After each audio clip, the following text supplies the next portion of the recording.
Hello everyone, I'm Lawrence Larty, Director of Innovation, Industry and Enterprise at Ravensbourne University, London. Today we're tackling one of the biggest challenges facing the creative industries, which is the broken talent pipeline. Now, for over a decade, the creative industries and creative education have faced significant underfunding. This has been compounded by a widespread narrative that creative jobs are scarce and poorly paid.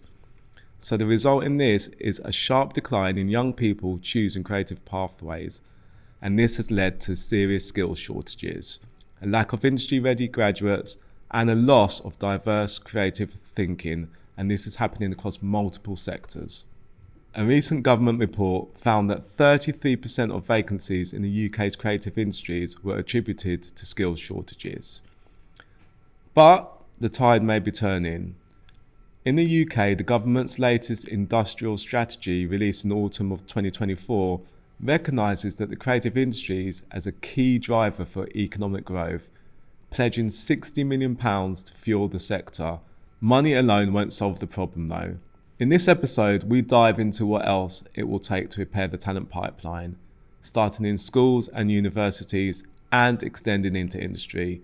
I am absolutely thrilled to be joined by an impressive panel, so allow me to introduce them. First up is Ben Major, Global Talent Director at Uncommon Creative Studio, and we've just done a project with them recently. Emma Slade Edmondson, co-founder of Good Form, which is a conscious strategic marketing consultancy and production house. And finally, Kalila Lickfold, who works at Ravensbourne as a social media officer, and she's a Ravensbourne alumni as well. Thank you all so much for joining us today. Okay, so welcome everyone. So we'll start with Kalila. So Kalila, tell us what you do at Ravensbourne, please. Sure. So I am the social media officer at Ravensbourne. So my job is to look after all of our social media content, all of our channels, manage the community and manage the production of the content for those channels.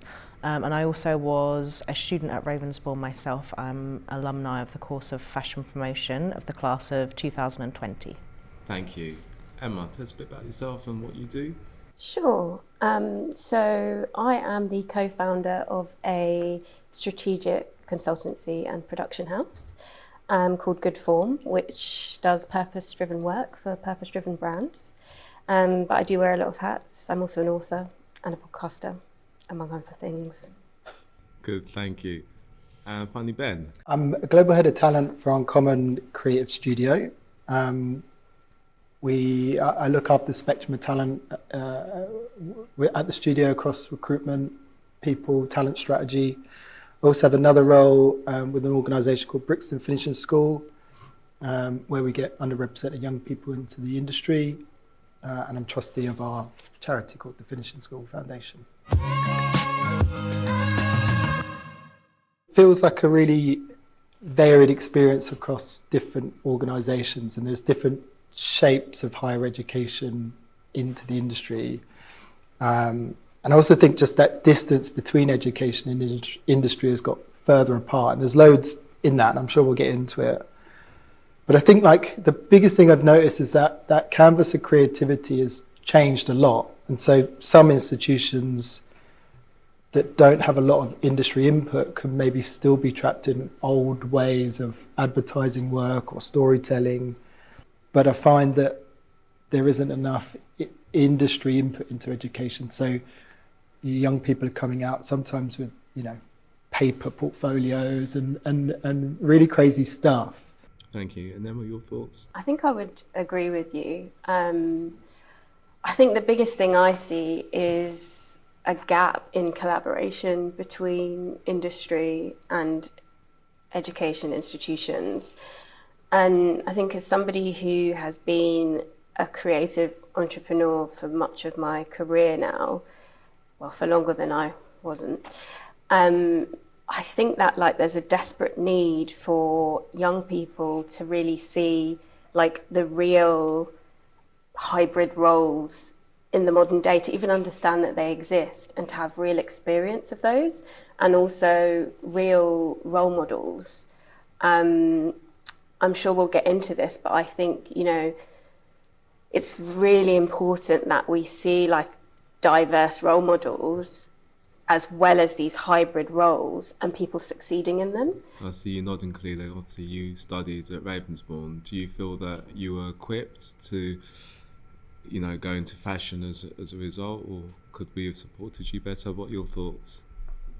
I feel like there's two things at play. It's the getting to university and how prepared you are when you come and you arrive, and then there's the leaving and how prepared you are and the resources and the connections that you have. I think for myself, for coming to university, I came 2 years after all of my friends went, because I worked 3 jobs full time to save up the money to make it work. And that money was gone within like 2 terms. It was like such a shock to the system, like that was such a waste of time. It just so wasn't worth it.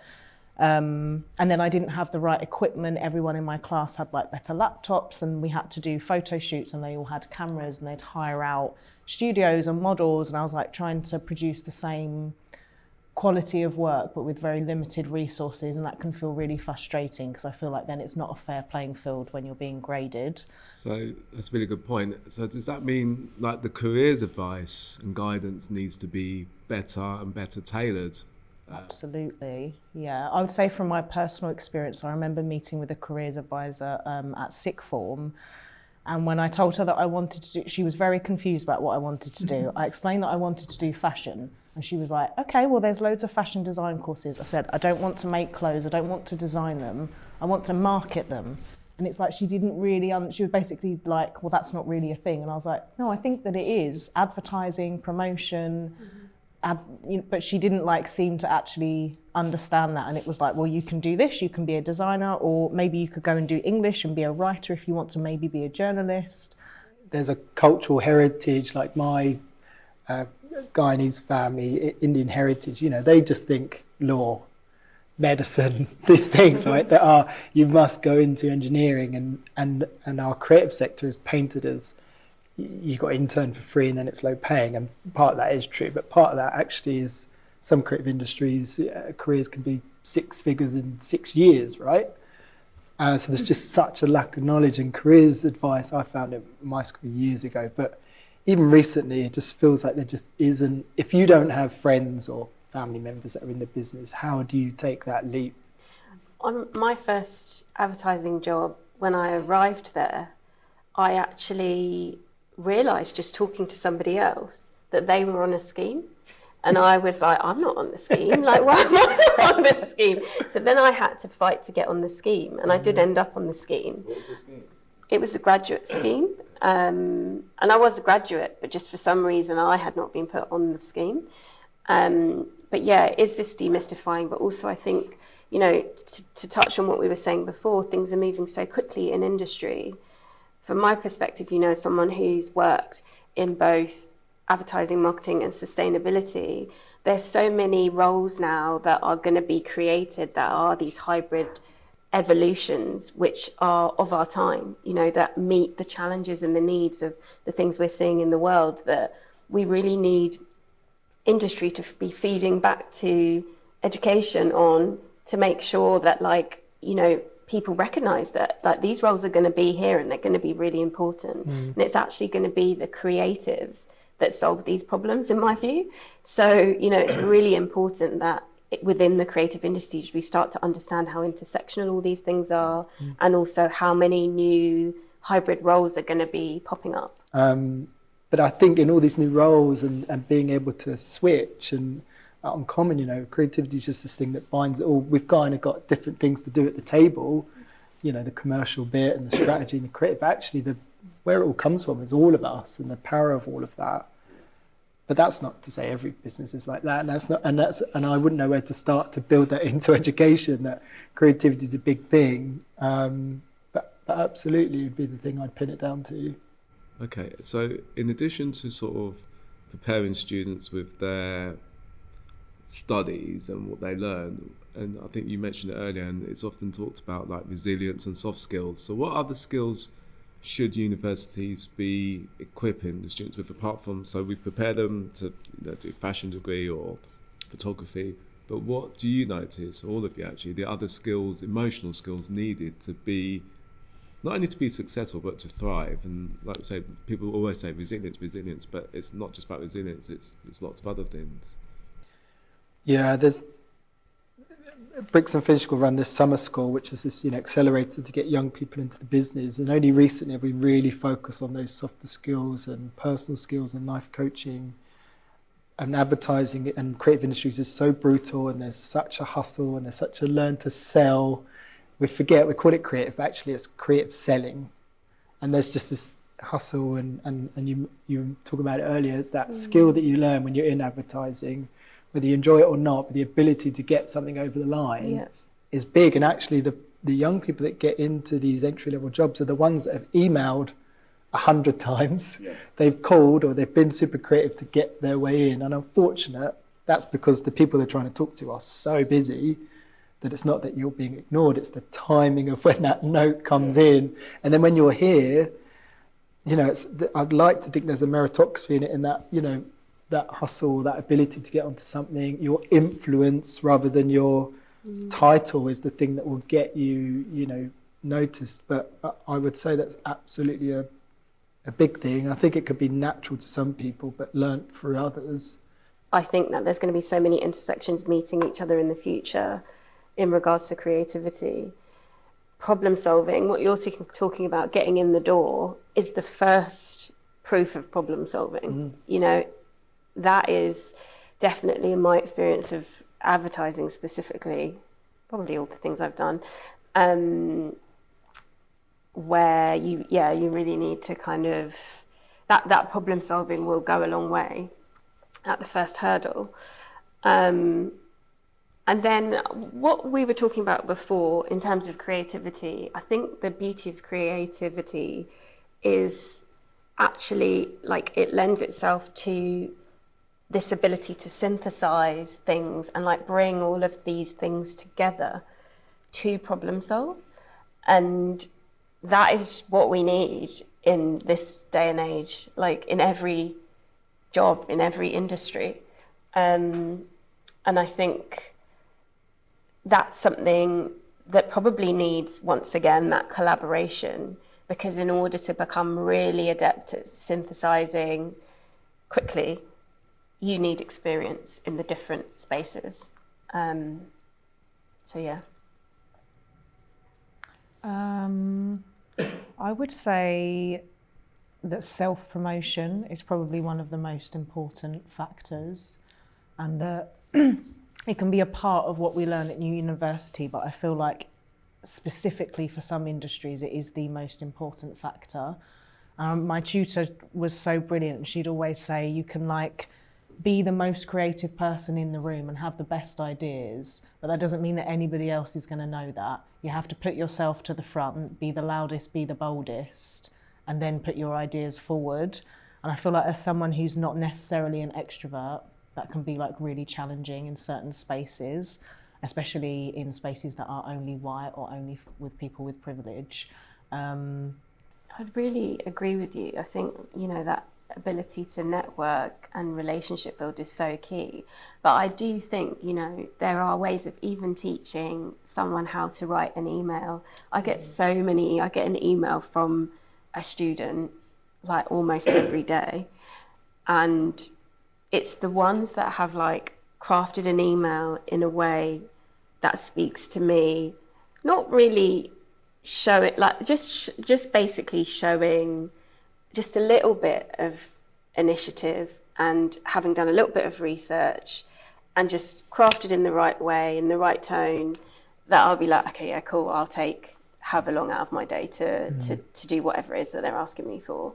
In this aspect, the industry is part of selling and creating something that's desirable, and that art of the pitch and negotiation, even when it's not in your natural way, it's unfair. The extroverts find it easy to be loud, or those that have got an uncle that's an art director, easy, right? It's so much easier for them. When you don't have it, you need these bridging organisations like Brixton and some other, similar ones like that really help. But you think really that should be covered in a higher education platform of careers advice. Not only is this industry exist, but this is how you get into this place.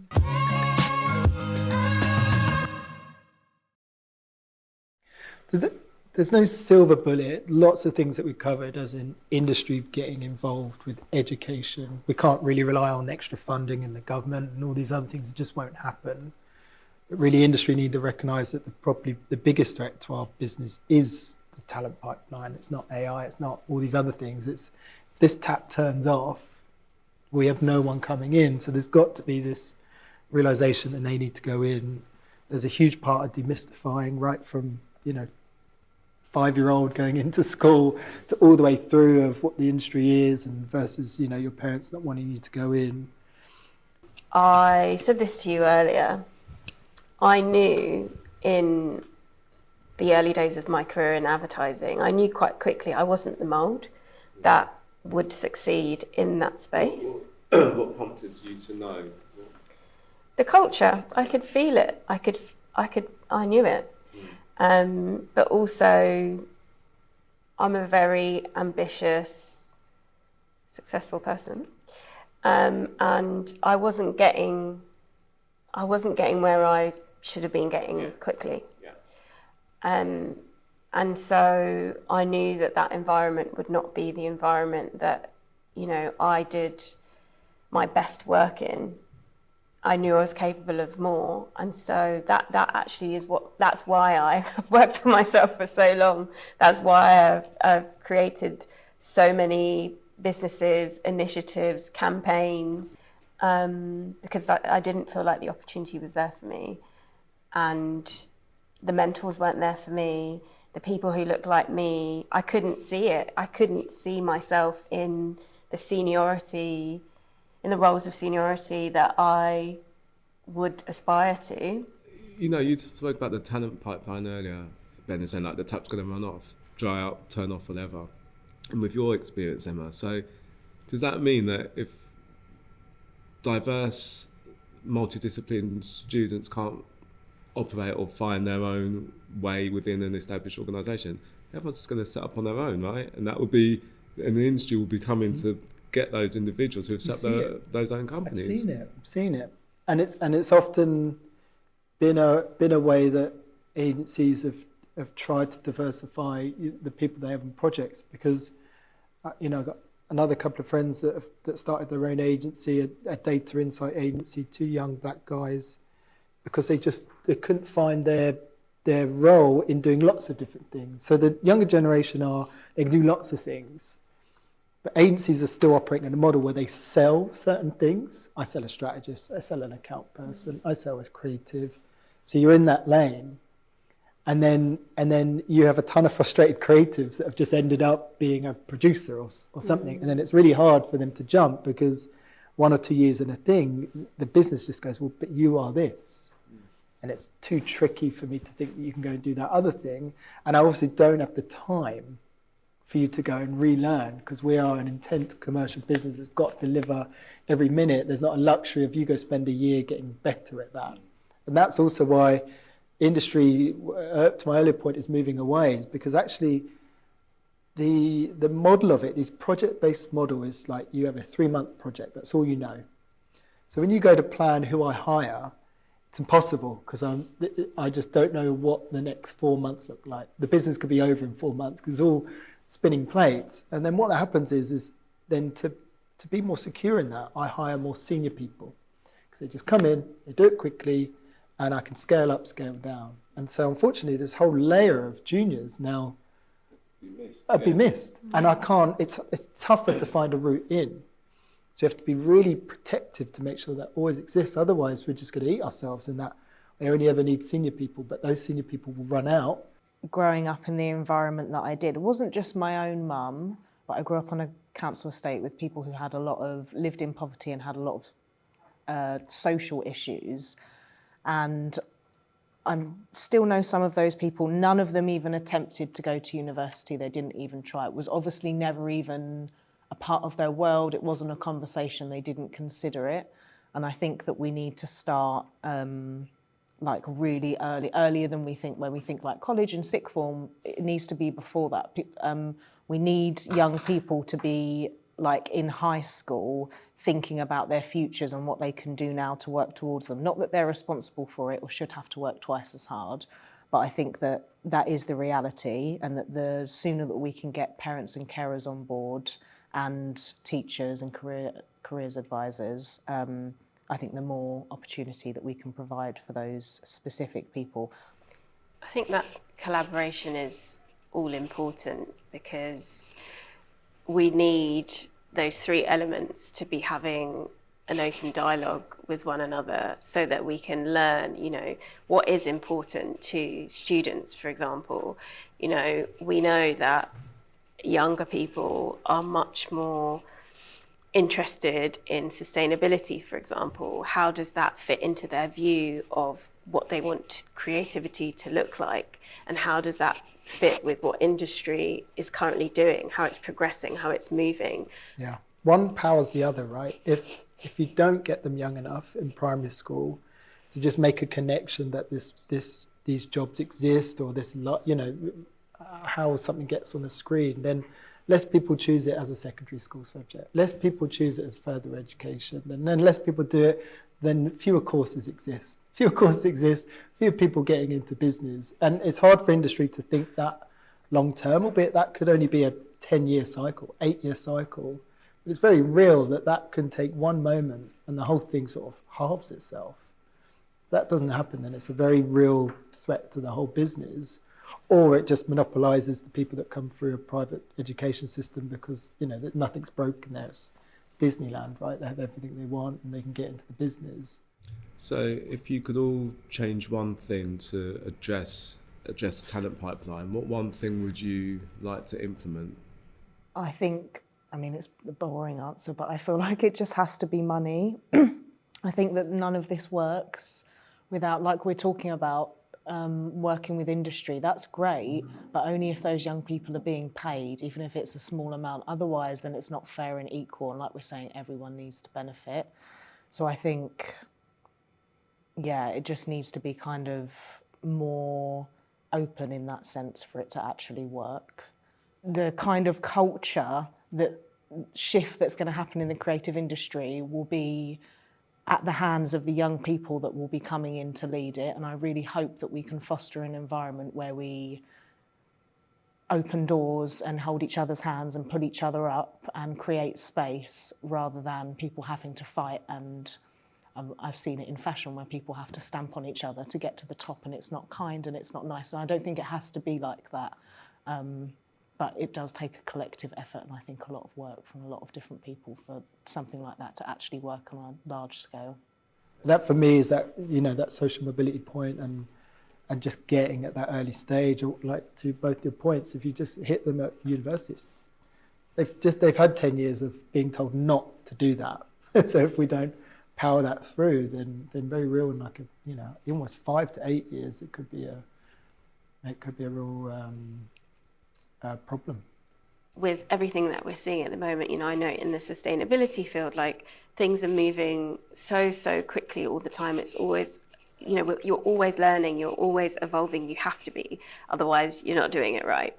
It's the same, with what we're seeing in AI, but then also the uses of AI and how we have to understand, what's ethical use of AI and what's not, which is linked to sustainability, of course. I think most of us now hopefully understand that, just writing one email on ChatGPT is like a bottle of water. And I think, the younger people are even more in tune with all of this and want to understand how it can all be brought together and what that means for a potential career on the other side. And so, I think we really need to understand if education bodies are as close to that as students are. And again, if industry is also feeding into that and feeding back to be like, do you know what, these are the roles that we're creating today, and this is what's coming up, so that, we can prepare students. Thank you. So Kalila, Emma and Ben, thank you so much for your time today. Thank you. Thank you. Thank you. Thanks.